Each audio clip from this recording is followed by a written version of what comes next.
Hello, this is Lady Boulay, and I hope you're having a wonderful day. Thank you for your support. Thank you for subscribing to the channel. Thank you for your thumbs up, for your comments, and thank you for sharing the videos. Thank you for all you do to support the channel. Today I want to have another lighthearted discussion, and it's about Meghan Markle. Y'all know I like Meghan Markle, although some of us give Meghan the side eye, and some of us are not interested at all. But I'm watching the evolution of her, and I'm trying to see where it goes. I just want to say, Meghan Markle is working that one-drop rule like it's never been worked before. Usually, the one-drop rule is a deterrent to a person who wants to pass for white, but somehow that person is exposed for having African ancestry, and it holds them back. Now, those people over there had a problem with her having African ancestry. They played the game that they didn't, that they were including her, and that's what bringing all that black choir and all of that was in and that wedding, because I think they were planning to run her out of there all the time. They were going to get rid of her one way or the other. What they didn't count on was Harry being resilient and sticking with her, because the goal was to break them up. If you listen to Meghan's interview with Oprah, and especially if you read the British tabloids, their goal was to break that couple up, humiliate Meghan, and send her back across that Atlantic Ocean without Harry. But it didn't quite work out like that. Now I'm going to take a wild guess here. Harry understood the power of blackness better than Meghan did, and this is why. The British royal family and England itself, the whole United Kingdom, depends on the Commonwealth to keep them afloat. The Commonwealth is made up of African nations and Caribbean nations, black people. And that's why the Queen and Prince Charles and Prince William and Kate are always touring Africa and the Caribbean. They're trying to stay in good graces with those people. Because if those nations decide that they're going to partner with China or Russia and not England, they will be up the creek without a paddle, because they need the resources from those countries. So they need the black people worse than the black people need them. And Prince Harry knew that.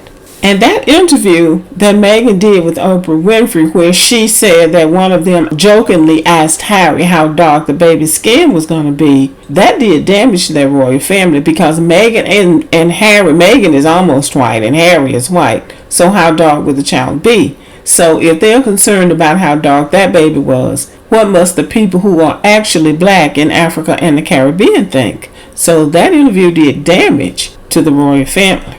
And I believe that Prince Harry encourages Meghan to activate her black card, because really and truly, black is powerful in the world when it works together. Her one drop of black blood is rooted in her African American ancestry. Now, when you combine that with the continent of Africa and the Caribbean, that's almost 2 billion people. That's a lot of power in the world if it's activated. Black is powerful. And here is the big picture. What happened to Meghan Markle over there with those royals? What happened to George Floyd, Trayvon Martin, the ongoing devaluing of black people's homes so we don't get wealth out of our homes like everybody else, mass incarceration, all of these racist tactics that we experience, all of this stuff is related. We don't really understand why all of this venom comes up against us. It's all connected. And her being almost white is not good enough. She might as well be as dark as George Floyd as far as those people over there are concerned. So with Prince Harry knowing how important Africa and the Caribbean are to the Commonwealth of Nations and to the wealth of the United Kingdom, and also seeing how the African American community came together and supported them when they were out there kind of floating out there on the ocean without a life jacket, I think he has come to understand they are more powerful if they network with the African American community and African people around the world. I think he made that decision.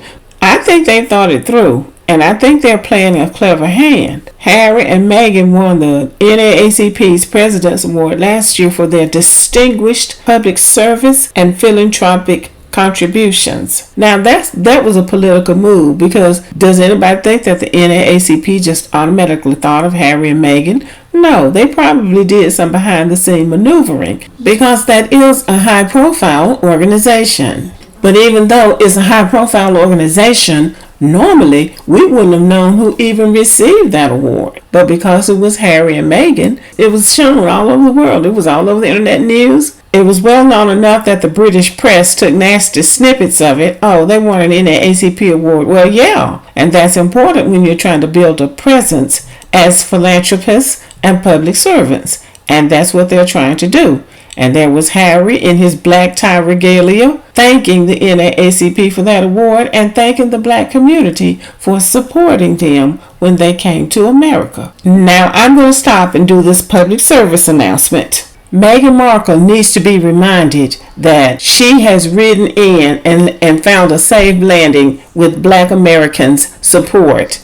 But when things happen in the world, like when they had that big shooting down in Uvalde, Texas, she went down there and offered food and some other supplies for those families. Now, I think that she needs to be reminded that she could throw some of that energy to the African American community. We have all kinds of tragedies and all kinds of problems too.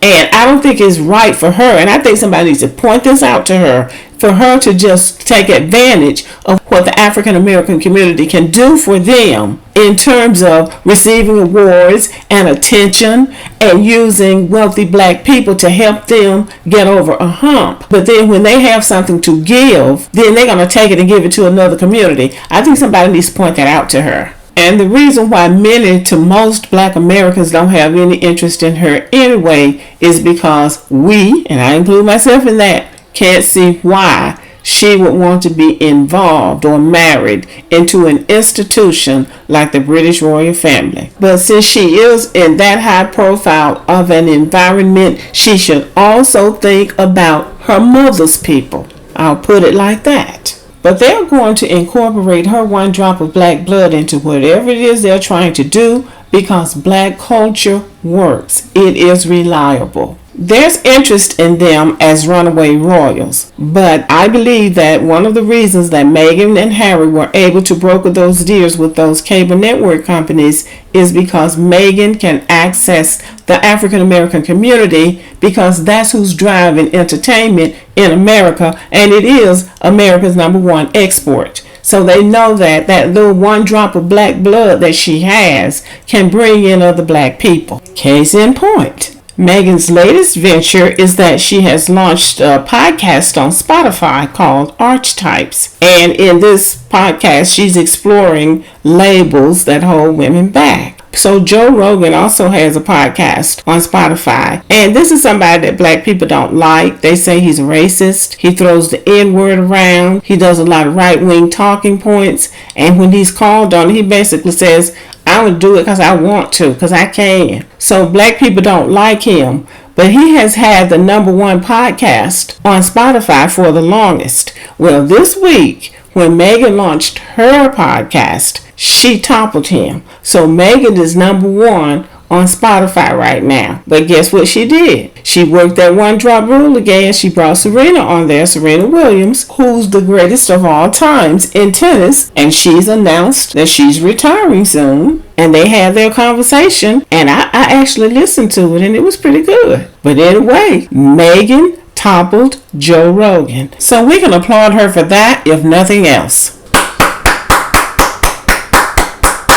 And I think she will continue to do that. So she'll be able to get anybody she wants, any A-lister. She'll be able to get Beyonce and Jay-Z, Megan Thee Stallion, Nicki Minaj, Tyler Perry, Barack and Michelle Obama, Oprah Winfrey. She'll be able to get anybody she wants. So I think she'll do well. Anyway, I'm going to keep watching to see what she does next because I find her interesting. She's taken a beating these last few years. But as long as she keeps working that one drop rule, I think she'll be all right. Okay, so thank you for listening. Let me know what you think. Subscribe to the channel, give me a thumbs up, leave a comment, share the video, and as always, have a great day.